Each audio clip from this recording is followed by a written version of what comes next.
Based on a plethora of positive owner reviews and an uptick in their production, we wanted to put Cascade Components links to the test. Rather than just a single standalone test, Vital decided to pull in 2 reviewers on 2 separate bikes and share their findings. John Armbruster is an avid mountain biker and has been a garage tinkerer for decades. With an affinity for road trips and a say yes attitude, he was the ideal tester in this situation. Jason SCHROEDER is a former professional racer and has made the run at the World Cup several times. As a privateer, he knows a thing or two about bike setup, and he's also a vicious bike handler. Sit tight while these 2 testers share their findings with each other for the very first time. All right, Jason, John, thanks for taking time to call in, zoom in, and discuss your findings with the Cascade link on your respective bikes. John, you were on a Kona Process 153. Jason, the Transition Sentinel. I want to start off with what you guys thought of the Cascade link when it showed up to your house, pulled out of the box. John, what were some of your initial impressions when you saw this thing? I remember I went down to the mailbox and brought it home and cut the box open. I was just kind of struck right away by like this kind of how, this beautiful chunk of CNC'd aluminum. I got the black link to go with my purple Kona. And it's a thing of beauty. There's no doubt. It was all packaged up and nested perfectly in this, cardboard packaging. And then I picked it up and I was like, dang, this thing's heavy. And I knew it was heavy. I hadn't taken off my carbon link yet, but I was quite certain that it was going to be much heavier. Jason, what about you?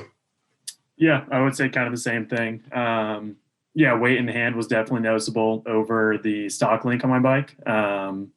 But definitely kind of brought me back to that like cool feeling of like, oh, this is like a one-off custom sort of piece. I went with like I think they call it silver, but went with the raw aluminum look just to kind of pop against the full carbon frame.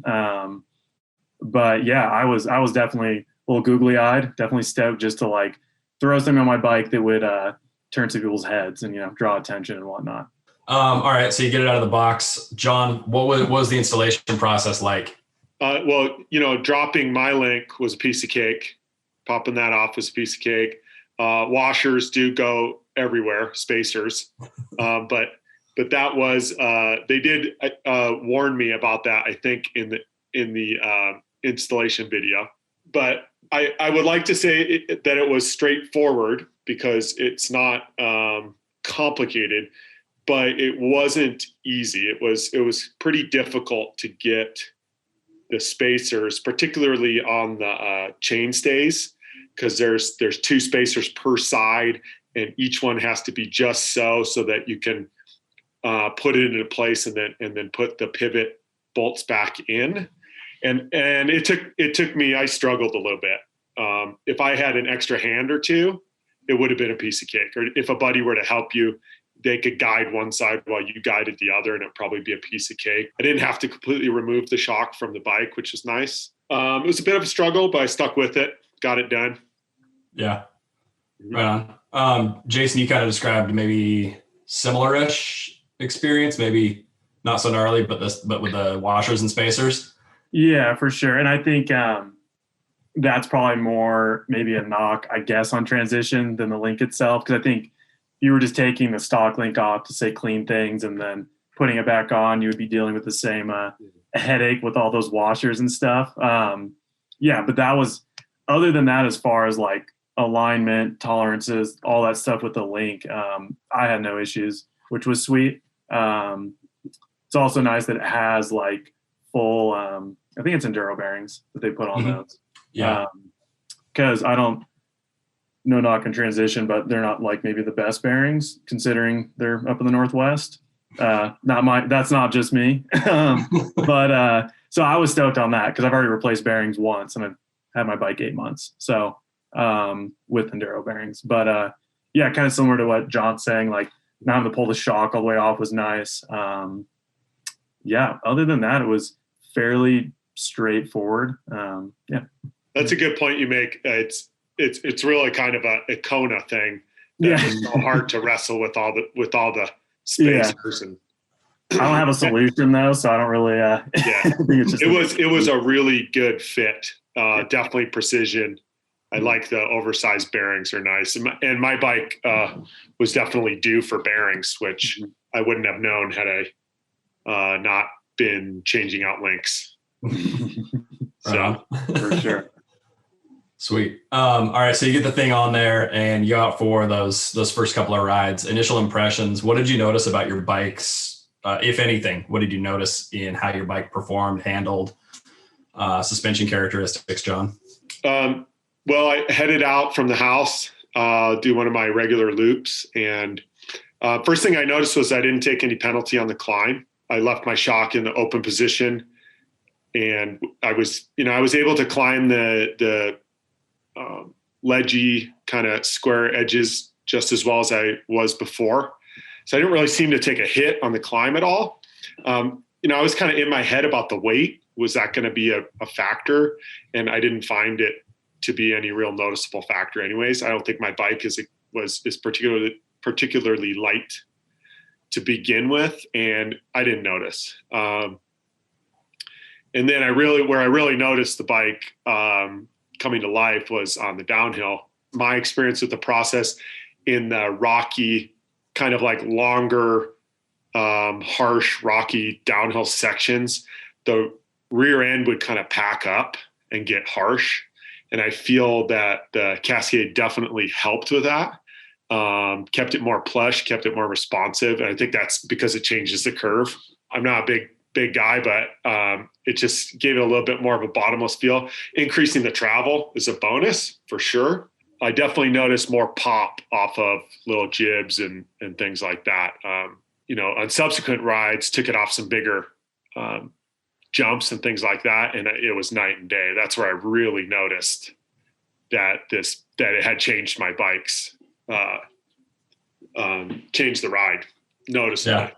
Well, go ahead and speak to that. As you got into the bigger stuff, what was that? I was popping higher and landing on the sweet spot of the landing, and I'm like, oh, that's what it feels like, right? And I wanted to do it again so bad. So more pop, more control.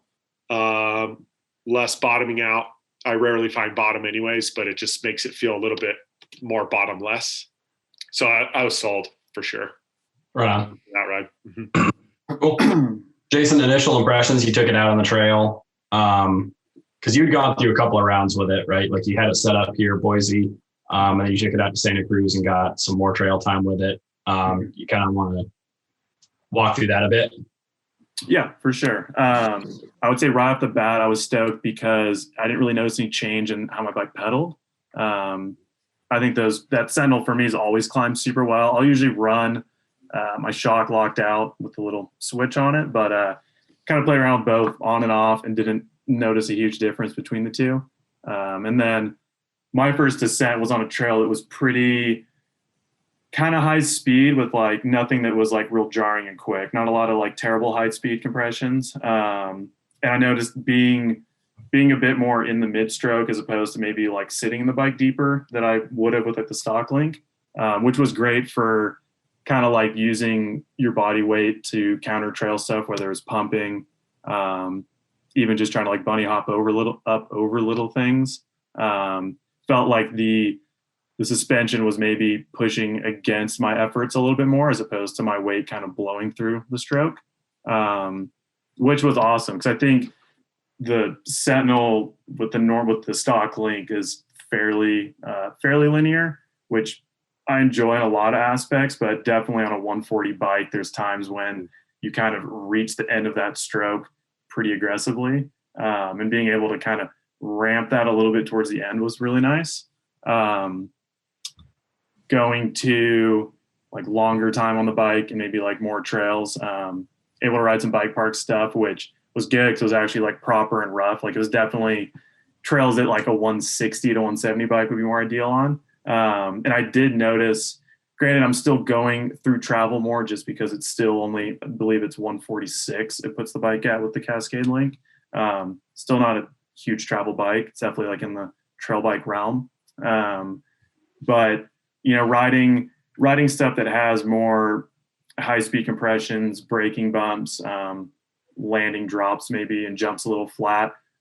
It definitely, like that little edge you would feel before maybe running through the shot kind of quick, was definitely like a little bit less harsh, wasn't as bad. And then just kind of like almost on like rollers and flowing stuff, seemed to carry better speed, just kind of staying higher in the travel. You weren't cycling from, you know, the shock being extended to all the way blown through travel as much. Santa Cruz was good to get down to just because it provided a bit more pitch of trail compared to kind of everything in our valley here in Boise. And I didn't notice, I would say maybe which was probably the only downside from the link that I noticed sometimes, is that when it would get steep and I wanted to maybe, you know, sink my weight into the bike for traction, there's a few times that I could tell that added progression was causing a little bit of a kick. I think I just wasn't like settling the bike quite as much as I wanted to. I messed around a little bit with like trying to open the compression to let the shock go through travel, which did help some. I found if I like opened it all the way, the shock was kind of just blowing through travel a little bit too much. And it wasn't maybe holding up as much in the beginning bit of the stroke as I wanted. But it was nice in Santa Cruz because you're going faster, it's steeper, it's definitely proper rough terrain. And it felt real, like corners, it feels super good. Like the ability to kind of like come into something hard and not have the packing up feeling where you start feeling the trail features through like your body and your arms. It was kind of like holding up through stuff, which was nice. I got 2 bad knees. I was all for like more progression at the end and like, you know, less like body curl when you really land off of something. So right on. Yeah. All right. So kind of, I mean, in sum, both of you, 2 different bikes, pretty similar conclusions and similar trail feel as far as what the Cascade Link brought to your bike.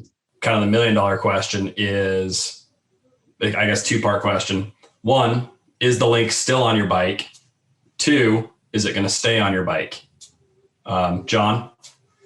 Still on my bike, and it will stay on the bike. Yeah. Yeah, I think it's staying. It's cool. I mean, it's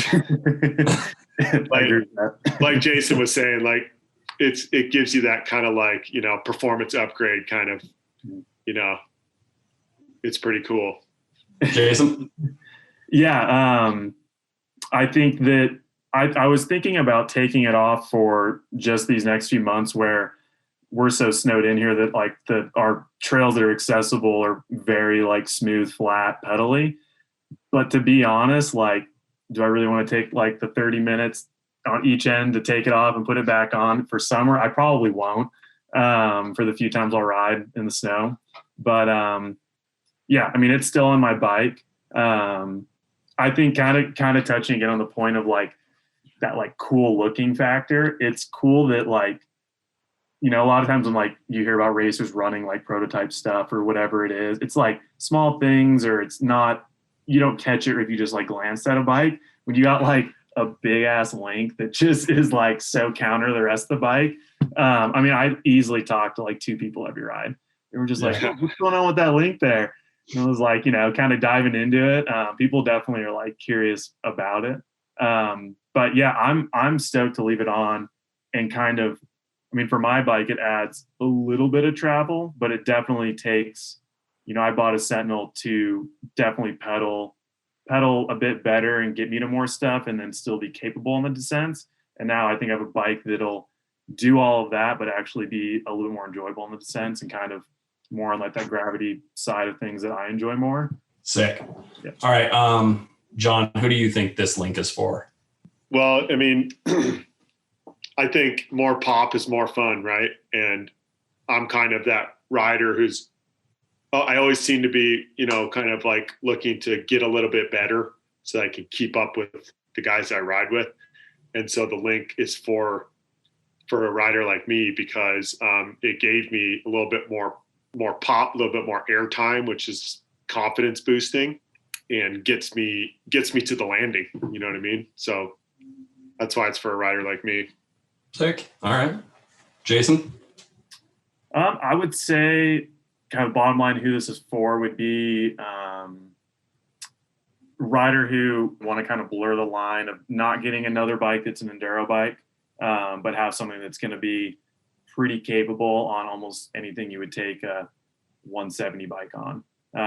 Kind of blur the lines between a aggressive, almost like an aggressive trail bike, small enduro bike. Because I think the Sentinel is a great bike as it already is, as far as being a very do everything bike. And this helps its descending capabilities for sure. Cool. Well, guys, thanks for taking the time once again. Have a little chit chat about this stuff. And for our viewers, check out the full review, get John and Jason's in-depth impressions and full nerdery outside this here video. All right. Oh, yeah. See you later, guys. Good.